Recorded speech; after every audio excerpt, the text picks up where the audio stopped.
Alors sur cette vidéo très courte, nous allons maintenant travailler sur la couleur et la typographie. Les éléments typographiques d'une présentation concernent tout ce qui regroupe l'écriture, avec notamment la forme des lettres qui se nomme la police de caractère, la taille des lettres et le style. La procédure que tu vas apprendre maintenant permet de modifier aussi bien le titre, les sous-titres, mais les textes qui se trouvent également dans les planètes.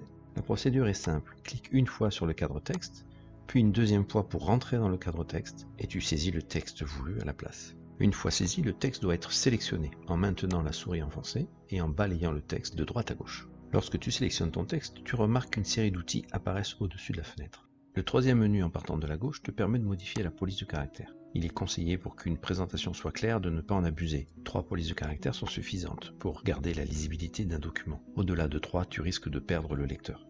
Et donc il te faudra choisir une police de caractère pour le titre, une pour le sous-titre et une pour les paragraphes texte.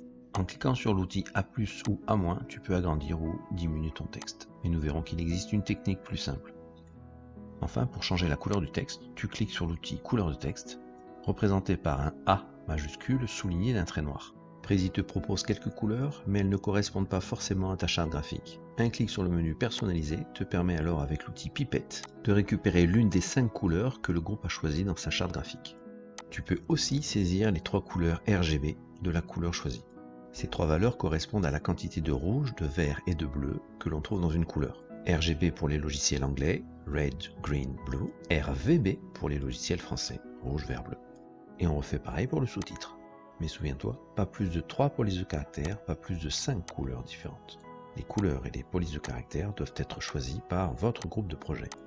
Une fois que tu as choisi ta police de caractère, tu dois réduire le cadre texte en l'attrapant par la petite poignée blanche qui se trouve à son extrémité. Tu positionnes ton titre et ton sous-titre à l'endroit voulu.